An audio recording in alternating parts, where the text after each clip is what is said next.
Je, umewahi kufikiria kwamba maisha yako ya kesho yanajengwa na maamuzi unayofanya leo? Watu wengi huamini kwamba bado wana muda mwingi, kwamba ndoto zao zinaweza kusubiri, na kwamba wataanza kufanya kazi kwa bidii kesho. Lakini ukweli ambao wengi hugundua wakiwa wamechelewa ni kwamba kesho haiji ni miujiza. Kesho huja ikiwa imebeba matokeo ya yale uliyofanya leo. Kama ulitumia leo vizuri, kesho itakuwa na muda ya juhudi zako. Lakini kama ulitumia leo katika uvivu, kuahirisha mambo na kutafuta visingizio, kesho inaweza kuwa siku ya majuto. Karibu kwenye video hii yenye ujumbe muhimu sana. Leo tutazungumza kuhusu ukweli ambao watu wengi hawapendi kusikia, lakini ndio ukweli unaweza kubadilisha maisha. Baada yetu ni ogopa kesho, uvivu wa leo ndio majuto ya kesho. Chukua hatua. Kabla hatujaendelea, ninakuomba ubaki nami hadi mwisho wa video hii. Huenda kuna sentence moja tu utakayosikia leo ambayo itakabadilisha mtazamo wako na kukusukuma kuanza safari ya mafanikio. Wakati mwingine maisha hubadilishwa si kwa miujiza, bali kwa uamuzi moja unaofanya kwa wakati sahihi. Hebu jiulize swali moja rahisi. Ni mara ngapi umesema nitaanza kesho? Ni mara ngapi umeahirisha kuanza biashara, kujifunza ujuzi mpya, kusoma kitabu, kufanya mazoezi au kutafuta fursa kwa sababu uliona bado kuna muda? Wengi wetu tumewahi kufanya hivyo, lakini tatizo si kusema kesho mara moja. Tatizo ni pale kesho inapokuwa jibu la kila siku. Mwishowe wiki zinapita, miezi inapita, miaka inapita na ndoto zinabaki pale pale. Ukweli ni kwamba muda haukusubiri. Kila dakika inayopita imeondoka milele. Huwezi kuinunua tena, huwezi kuirudisha na huwezi kubadilisha. Ndio maana watu waliofanikiwa wanatamani muda kuliko kitu kingine chochote. Wanafahamu kwamba pesa zinaweza kupotea na kupatikana tena, lakini muda ukishapita haurudi. Leo unaweza kuwa una nguvu, una afya, una nafasi ya kujifunza na kufanya kazi, lakini hakuna anayejua kesho italeta nini.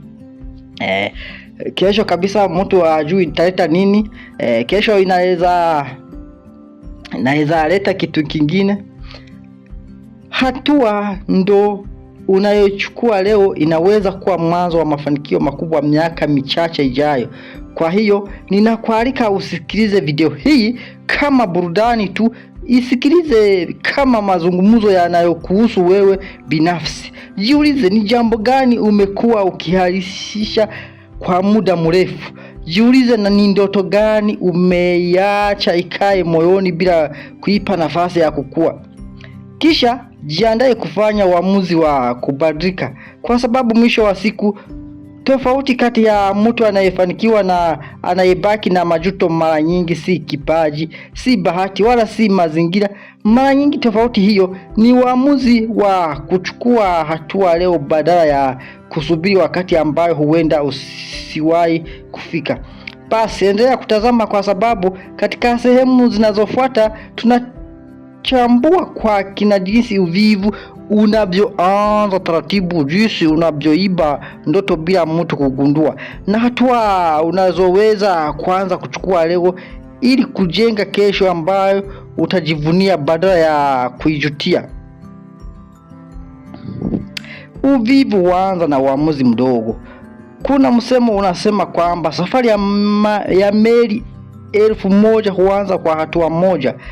Lakini pia kuna ukweli mwingine ambao watu wengi hawatambui. Safari ya kushindwa huanza kwa uamuzi mmoja wa kuahirisha jambo muhimu. Mara nyingi hatuoni hatari yake kwa sababu inaonekana ndogo. Tunajiambia, leo nimechoka, nitaanza kesho. Kauli hiyo inaonekana kawaida, lakini inaporudiwa kila siku hujenga tabia ambayo baadaye huwa ngumu kuivunja. Uvivu haujui ukiwa na kelele, unakuja polepole, Uvivu hauji ukiwa na kelele kabisa, hauji ukitangaza kwamba unakuibia maisha yako. Huji kimya kimya, huanza kwa dakika chache za kupoteza muda, baadaye zinageuka saa, kisha siku, wiki, miezi na hata miaka. Mtu anapokuja kutambua alichopoteza, muda mwingine tayari umeshapita. Fikiria mwanafunzi anayesema utasoma kesho. Kesho inapofika anasema bado ana muda. Siku ya mitihani inapokaribia ndipo hofu inaanza. Anajaribu kusoma kila kitu kwa wakati mmoja, lakini muda hautoshi. Mwishowe anapata matokeo ambayo hayakutarajia, si kwa sababu hakuwa na akili, bali kwa sababu halishi hatua muhimu. Hali hiyo hutokea katika biashara, kazini, kwenye mahusiano na hata katika afya. Watu wengi wanajua wanapaswa kubadilika, lakini wanaendelea kusubiri siku ambayo watajisikia tayari. Ukweli ni kwamba hakuna siku kamili ya kuanza. Siku bora ni leo. Jiulize swali moja muhimu: ni jambo gani ambalo umekuwa ukialisha kwa muda mrefu? Je, ni kuanzisha biashara, kujifunza ujuzi mpya, kuandika kitabu, kuweka akiba, au kubadili mtindo wa maisha? Kila siku unaipoalisha ndoto hiyo haikaribii kutimia, badala yake inazidi kuwa mbali. Kumbuka kwamba muda au thamani kuliko fedha. Ukipoteza fedha unaweza kuzitafuta tena, lakini ukipoteza muda, hakuna mtu duniani anaweza kurudisha hata dakika moja. Hivyo ndivyo sababu watu waliofanikiwa hulinda muda wao kwa uangalifu mkubwa. Usikubali uvivu kushawishi kwamba kesho itakuwa rahisi kuliko leo. Mara nyingine kesho huja na changamoto mpya. Kazi zinazopaswa kufanywa leo zikihalishwa kesho zinakuwa nyingi zaidi na nzito zaidi. Hatimaye mtu hujikuta amezidiwa na kuamua kuacha kabisa. Habari njema ni kwamba unaweza kubadilisha mwelekeo wa maisha yako kuanzia sasa. Huhitaji kusubiri mwezi mpya, mwaka mpya au Jumatatu mpya.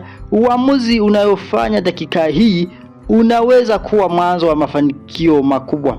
Anza na hatua ndogo. Kama unataka kusoma, fungua kitabu leo. Kama unataka kufanya mazoezi, tembea kwa dakika chache leo. Kama unataka kuanzisha biashara, anza kufanya utafiti na kupanga leo. Hatua ndogo zinazochukuliwa kila siku hujenga matokeo makubwa baada ya muda. Kumbuka, watu wengi wanaojuta leo si kwa sababu hawakuwa na ndoto. Wanajuta kwa sababu hawakuchukua hatua wakati walipokuwa nafasi. Usiruhusu maisha yako yawe hadithi ya majuto. Fanya leo kuwa siku ambayo utaikumbuka kama mwanzo wa mabadiliko makubwa, kwa sababu kesho unaitamini inaweza kujengwa na maamuzi unafanya leo. Visingizio vinavyoiba ndoto zetu. Kila mtu anayeshindwa huwa na sababu, lakini si kila sababu ndiyo sababu halisi. Mara nyingi tunajificha nyuma ya visingizio vinavyotufanya tujisikie vizuri kwa muda mfupi, huku vikituondoa pole kwenye malengo yetu. Tunasema hatua muda, hatua fedha, hatuna vifa, au tunasubiri mazingira yawe mazuri zaidi. Lakini ukweli ni kwamba watu wengi waliofanikiwa hawakuanza wakiwa na kila kitu. Walianza na kile walichokuwa nacho. Fikiria mtu anayetamani kuanzisha biashara kila mwaka anasema, nikikusanya mtaji zaidi ndio nitaanza. Miaka inapita akiwa bado anasubiri. Wakati huo mtu mwingine mwenye mtaji mdogo anaanza, anakosea, anajifunza, anakuwa, na baada ya miaka michache anakuwa mbali sana. Tofauti yao haikuwa fedha pekee. Tofauti ilikuwa uamuzi wa kuchukua hatua. Kuna watu wanaamini kwamba mafanikio ni bahati, lakini ukiangalia kwa makini utaona kwamba bahati mara nyingi haukutana na watu waliokuwa tayari kufanya kazi. Fursa zinazopokuja huwa zinaopendelea wale ambao wamejiandaa, wamejifunza na wameendelea kuchukua hatua kila siku. Jiulize swali hii: ni kisingizio gani unachokurudia mara nyingi? Je, unasema una muda. Ukiangalia siku yako kwa uaminifu, unaweza kugundua kwa masaa mengi yanaenda kwenye mambo ambayo hayakukaribishi kwenye ndoto zako. Dakika chache za kila siku zina kutumika kujifunza, kupanga au kufanya kazi zinaweza kuleta mabadiliko makubwa baada ya miezi kadhaa. Wakati mwingine kikwazo kikubwa si ukosefu wa uwezo, bali ni hofu. Hofu ya kushindwa, hofu ya kukosolewa, au hofu ya kuanza jambo jipya. Lakini ukweli ni kwamba hakuna anayefaulu kila kitu mara ya kwanza. Kila mtu anayefanikiwa amewahi kukosea, amewahi kukataliwa, amewahi kushindwa. Kilichowatofautisha ni kwamba hawakusimama walipoanguka, waliinuka na kuendelea. Maisha haya hayamzawadi mtu anayesubiri wakati mkamilifu, yanamzawadia mtu anayethubutu kuanza hata kama bado hajui kila kitu. Ujuzi huongezeka kwa kufanya, si kwa kusubiri. Ujasiri hukua kwa kuchukua hatua, si kwa kufikiria tu. Kuanzia leo, acha kutoa visingizio vinavyokuzuia. Badala ya kusema siwezi, jiulize ninaweza kwanza na nini leo. Badala ya kusubiri mazingira ya kubadilike, anza kubadilisha jinsi unavyotumia muda wako. Hatua ndogo zinazorudiwa kila siku zina nguvu kuliko mipango mikubwa ambayo haitekelezwi kamwe. Kumbuka, kila siku unayoruhusu kisingizio kishinde, unazidi kuisogeza mbali kesho unayotamani. Lakini kila hatua unayochukua leo, hata ikiwa ni ndogo sana, inakupeleka karibu zaidi na maisha unayotamani. Uamuzi uko mikononi mwako, kuendelea na visingizio au kuanza safari ya mabadiliko leo. Bei ya kuhalihisha mambo ni majuto ya kesho. Kila uamuzi unayofanya leo una matokeo yake kesho. Vivyo hivyo, kila jambo unalohalisha leo lina gharama ambayo mara nyingi huonekana baadaye. Watu wengi hawalipi gharama ya uvivu mara moja. Ndio maana huendelea kuamini kwamba hakuna tatizo. Lakini kadiri muda unavyopita, matokeo huanza kujitokeza pole pole. Fikiria mkulima ambaye anaambiwa msimu wa kupanda umefika. Badala ya kuandaa shamba lake, anasema bado ana muda. Siku zinapita, mvua zinaanza kunyesha, lakini bado hajapanda. Mwishowe msimu unaisha.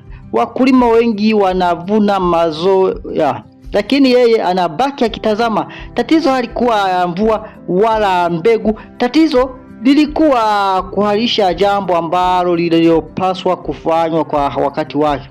Ndivyo ilivyo katika maisha. Kuna muda wa kujifunza, muda wa kufanya kazi kwa bidii, muda wa kujenga jina, na muda wa kuvuna matokeo. Ukikosa kutumia vizuri hatua ya kwanza, hatua zinazofuata huwa ngumu zaidi.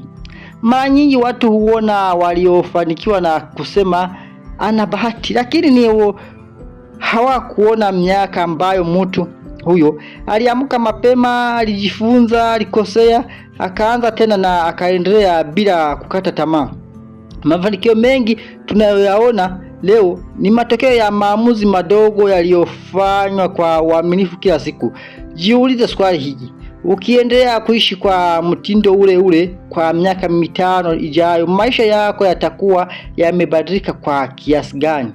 Kama jibu halikurudishi, basi leo ndio siku ya kubadilisha mwelekeo. Usubiri mpaka hali ikulazimishe. Chagua kubadilika kabla hujalazimika kubadilika. Kuna msemo unayosema mti bora wa kupanda ulikuwa miaka 20 iliyopita. Muda wa pili bora ni leo. Maana yake ni kwamba huwezi kubadilisha yaliyopita, lakini unaweza kuamua kwamba kuanzia leo hutapoteza nafasi nyingine. Watu wengi hujuta wanapofikisha umri fulani. Wanakumbuka fursa walizoziacha zipite, vipaji walivyovificha, na ndoto walizohirisha.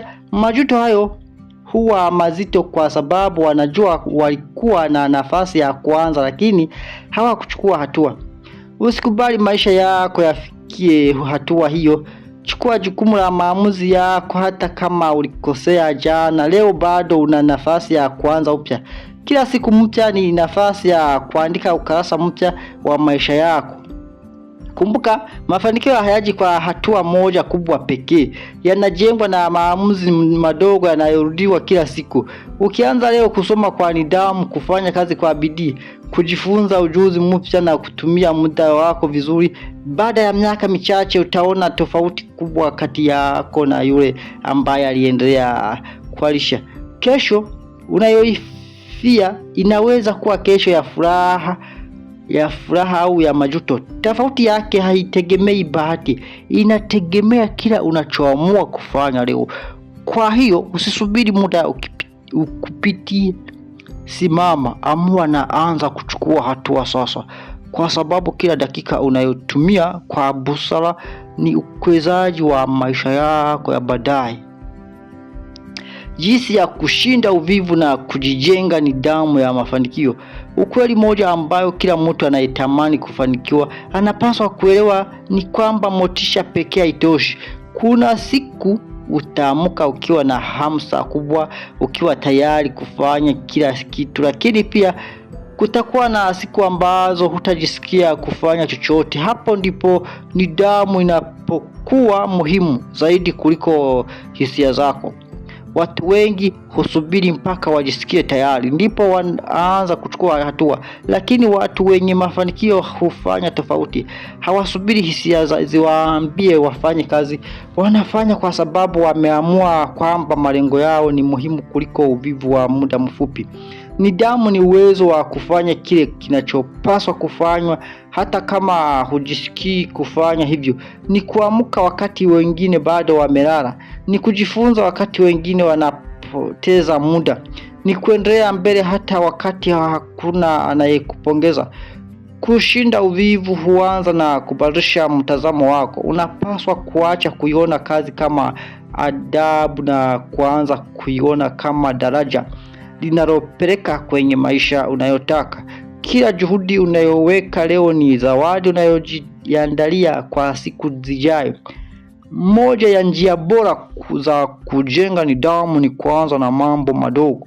Usijaribu kubadilisha maisha yako yote kwa siku moja. Weka lengo moja na ulifanyie kazi kila siku. Kwa mfano, kama unataka kusoma zaidi, anza kwa kurasa chache kila siku. Kama unataka kuimarisha afya yako, anza na mazoezi madogo. Tabia ndogo zikijengwa kila siku huleta mabadiliko makubwa. Tatizo la watu wengi ni kwamba wanataka matokeo makubwa bila kupitia machakato.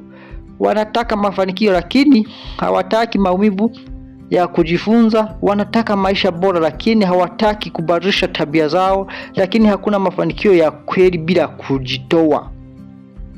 Kumbuka kwamba akili yako inaweza kuwa rafiki yako au adui yako. Ikikuzoea kuchagua urahisi kila wakati, itakufanya ukimbie changamoto. Lakini ukifundisha kuchagua kile kilicho sahihi badala ya kile kilicho rahisi, utaanza kuona uwezo mkubwa ulio ndani yako.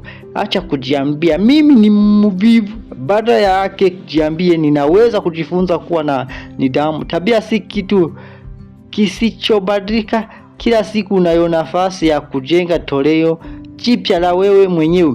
Pia ni muhimu kuzungukwa na watu wanaokutia moyo na kukusukuma kuwa bora zaidi. Mazingira yana nguvu kubwa katika maisha ya mtu. Ukiwa karibu na watu wanaopenda kulalamika, kuhirisha na kukata tamaa, unaweza kuanza kuwa kama wao. Lakini ukiwa karibu na watu wanaopenda kujifunza na kuchukua hatua, utaanza kuona maisha kwa mtazamo tofauti. Usisahau kupanga muda wako. Mtu asiyejua anataka nini na lini atafanya nini, mara nyingi huishia kupoteza muda mwingi. Tengeneza mpango wa siku yako. Jua mambo muhimu unayopaswa kumaliza na anza kuyafanya kabla ya mambo yasiyo na umuhimu. Kila ushindi mdogo unajipata dhidi ya uvivu, unajenga nguvu ndani yako. Kila mara unapochagua kufanya kazi badala ya kupoteza muda, unakuwa unajifunza kuwa mtu mwenye uwezo wa kudhibiti maisha yake. Kesho nzuri haitengenezwi na matamanio pekee. Inatengenezwa na nidhamu, uvumilivu na hatua unayochukua leo. Usisubiri siku ambayo kila kitu kitakuwa rahisi. Anza sasa, kwa sababu changamoto haziondoki, lakini uwezo wako wa kuzishinda utaongezeka. Kumbuka, tofauti kati ya mtu anayefikiria ndoto zake na yule anayebaki akitamani mara nyingi ni jambo moja. Mtu mmoja aliamua kuchukua hatua, mwingine aliendelea kusubiri. Chagua kuwa yule anayechukuliwa hatua. Chukua hatua sasa kabla ya kesho haijawa majuto. Baada ya kuelewa madhara ya uvivu, visingizo na kuhirisha mambo, sasa umefika wakati wa kufanya jambo muhimu zaidi, kuchukua hatua. Kwa sababu maarifa bila vitendo hayabadilishi maisha. Unaweza kusikiza mamia ya ujumbe wa motisha, unaweza kusoma vitabu vingi, unaweza kujua kila kitu kinachohitajika kufanywa, lakini kama hujachukua hatua, maisha yako yataendelea kubaki yale yale. Watu wengi wana ndoto kubwa mioyoni mwao. Kuna watu wanaotamani kuwa na maisha bora, kusaidia familia zao, kujenga biashara, kupata elimu zaidi au kufikia malengo ambayo wamekuwa wakiyafikiria kwa miaka mingi. Lakini ndoto pekee hazitoshi. Ndoto zinahitaji mtu wa kuzifanyia kazi. Usisubiri mpaka uwe na kila kitu ndipo uanze. Watu wengi wamekwama kwa sababu wanafikiri wanahitaji mazingira bora, fedha nyingi au muda mwingi. Lakini mara nyingi mwanzo wa mafanikio huja kupitia hatua ndogo sana. Jambo muhimu si ukubwa wa hatua unayoanza nayo, bali ni uamuzi wa kuanza. Kumbuka kwamba mtu anayesonga mbele taratibu bado yuko mbele ya yule aliyesimama akingojea muda sahihi. Kila siku unayochagua kufanya jambo linalokusogeza karibu na ndoto zako ni ushindi. Hata kama matokeo hayaonekani mara moja, juhudi zako zinajenga msingi wa maisha yako ya baadaye. Usiogope kushindwa. Kushindwa si mwisho wa safari, bali ni sehemu ya kujifunza. Watu wengi waliofanikiwa leo wamepitia nyakati ambazo mambo hayakwenda kama walivyotarajia. Walifanya makosa, walikataliwa na walikumbana na changamoto, lakini hawakuruhusu hali hiyo iwaziwie. Walitumia kila changamoto kama somo la kuwafanya wawe bora zaidi. Leo unaweza kufanya uamuzi ambayo utabadilisha mwelekeo wa maisha yako. Unaweza kuamua kuacha uvivu, unaweza kuamua kutumia muda wako vizuri zaidi, unaweza kuamua kujifunza kufanya kazi na kujenga tabia zinazo kufikisha mahali unapotaka kufika.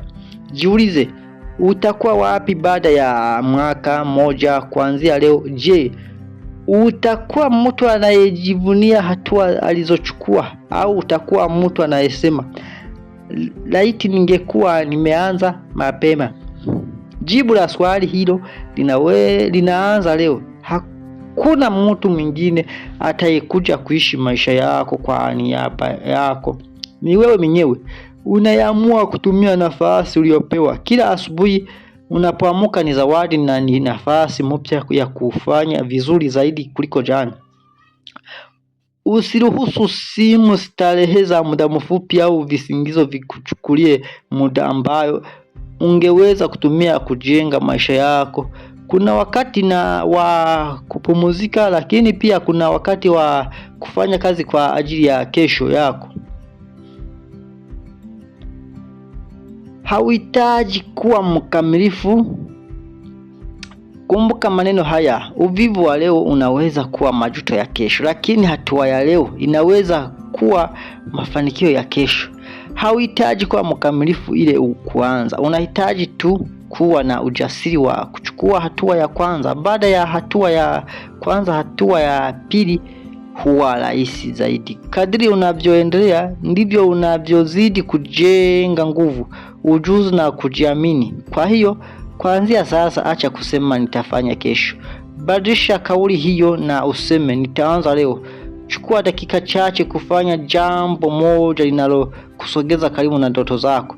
Huenda hatua hiyo ikaonekana ndogo leo, lakini miaka ijayo unaweza kuangalia nyuma na kusema, hapo ndipo maisha yangu yalipoanza kubadilika.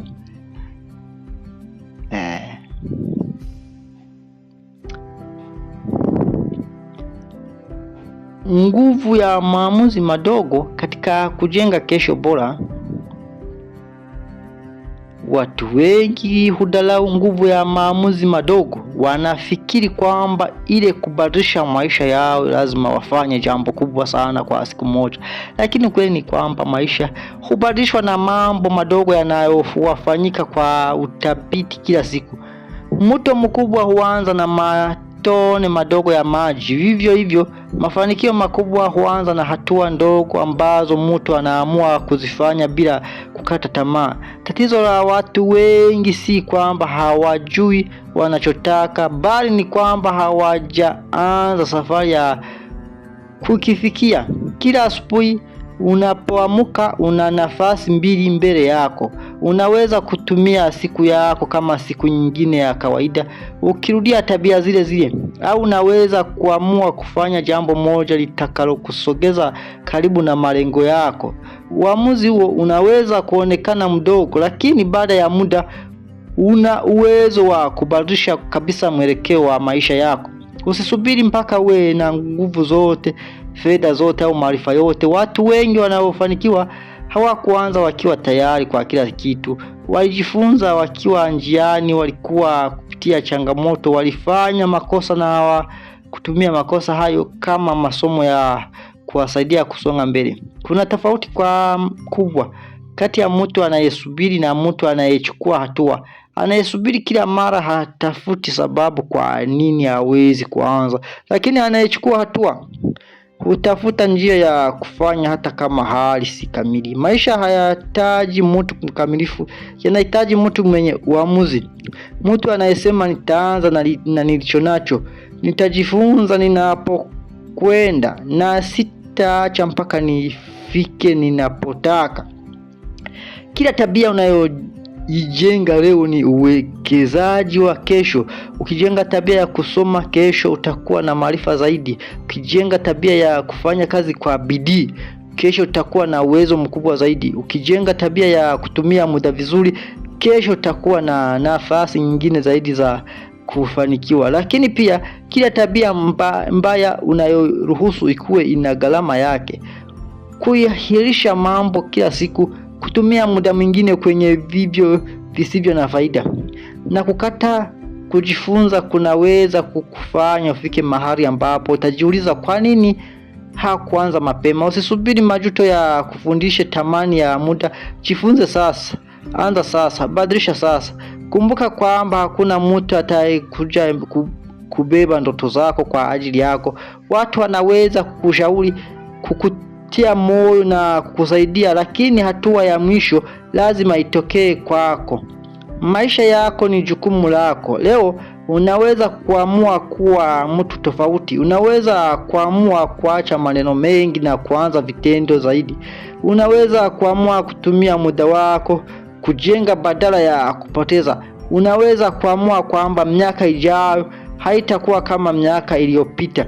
Usiogope mwanzo mdogo. Mbegu ndogo inaweza kuwa miti mkubwa ikiwa itatunzwa vizuri. Jambo muhimu ni kuipanda ndoto zako. Pia ni kama mbegu, zikitunzwa kwa juhudi, uvumilivu na nidhamu, zinaweza kukua na kuwa matokeo makubwa. Kwa hiyo, kuanzia leo, heshimu muda wako, heshimu uwezo wako, heshimu ndoto zako. Usiruhusu uvivu wa muda mfupi uharibu maisha ambayo unaweza kujenga kwa juhudi za leo. Kesho yako haijafungwa bado una nafasi ya kuandika hadithi mpya, lakini hadithi hiyo inaanza na uamuzi mmoja: kuacha kusubiri na kuanza kuchukua hatua. Usiache kesho ikwambie ulichopaswa kufanya leo. Tunapofika mwisho wa ujumbe huyu, kuna jambo moja kubwa ambalo nataka ulitumie ulitunze moyoni mwako. Maisha yako ya kesho yanategemea maamuzi unayofanya leo. Kila mtu ana ndoto, kila mtu ana kitu anachotamani kufikia. Kuna watu wanatamani kubadilisha maisha yao, kusaidia familia zao, kujenga kitu kikubwa na kuacha alama duniani. Lakini tofauti kama ya mtu anayefikia ndoto zake na mtu anayebaki akitamani si ndoto pekee. Tofauti kubwa ni hatua anazochukua kila siku. Uvivu unaweza kukuambia kuwa bado una muda.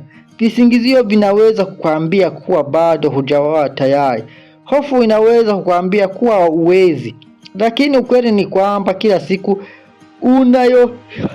unayoilisha ni siku ambayo unapoteza nafasi ya kujenga maisha unayotamani. Usisubiri mpaka siku ambayo utajuta. Usisubiri mpaka muda upite ndipo uanze kuthamini nafasi ulionayo leo. Watu wengi wangependa kurudi nyuma na kutumia muda wao vizuri zaidi, lakini muda hauwezi kurudi. Kitu pekee tunachoweza kufanya ni kutumia vizuri dakika tulizonazo sasa. Leo bado una nafasi, bado unaweza kubadilika, bado unaweza kuanza upya.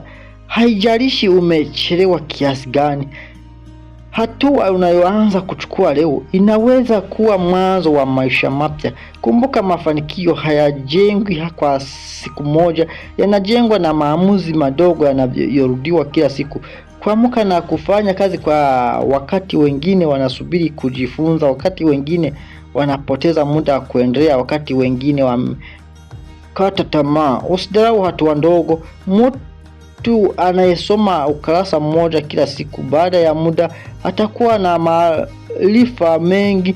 Mtu anayehifadhi kiasi kidogo kila siku, baada ya muda atakuwa na kitu kikubwa. Mtu anayeboresha tabia zake kila siku, baada ya muda atakuwa mtu tofauti kabisa. Swali ni hili: utaamua kuwa mtu wa aina gani kuanzia leo? Je, utakuwa mtu anayesema nitafanya kesho, au utakuwa mtu anayesema nitaanza sasa? Usisahau kwamba kesho haijawahi kuahidiwa kwa mtu yoyote. Kitu pekee ulichonacho ni leo. Hii ndiyo nafasi yako. Hii ndiyo dakika yao. Hii ndiyo siku ambayo unaweza kuamua kubadilisha mwelekeo wa maisha yao. Acha kuogopa kwanza. Acha kuogopa kushindwa. Kitu cha kuogopa zaidi ni kufika mwisho wa safari yako ukiwa na majuto kwa sababu hukujaribu. Ni bora kujaribu na kujifunza kuliko kutokujaribu kabisa. Ni bora kusonga polepole kuliko kubaki sehemu moja. Ni bora kuchukua hatua ndogo leo kuliko kusubiri hatua kubwa ambayo huenda isije. Kwa hiyo, baada ya kumaliza video hii, usibaki na maneno pekee. Chukua hatua moja, fanya jambo moja linalo kusogeza karibu na ndoto zako. Anza kile ulichonacho ukihalisha. Fungua ukurasa mpya wa maisha yako. Kumbuka ujumbe mkuu wa leo: uvivu wa leo ndio majuto ya kesho, lakini juhudi za leo ndio mafanikio ya kesho. Usimruhusu mtu mwingine aamue maisha yako. Usiruhusu hofu ikuzuie. Usiruhusu muda upite bila kufanya chochote. Wewe ndio mwandishi wa hadithi yako na kalamu iko mikononi mwako. Asante sana kwa kutazama hadi mwisho. Kama ujumbe huyu umekupa nguvu au umehamsha kitu ndani yako, usisahau kushiriki na mtu mwingine ambaye anaweza kuhitaji msukumo huyu. Jiandikishe kwenye channel yetu kwa maudhui zaidi ya kujenga akili, nidhamu na maisha bora. Mpaka tutapokutana tena, kumbuka usiogope. Mpaka tutakutana tena, kumbuka usingoje kesho ikulazimishe kubadilika. Chagua kubadilika leo. Chukua hatua sasa. Hii ni Ichaka Media. Mimi ni Blessed Motivator. Asante.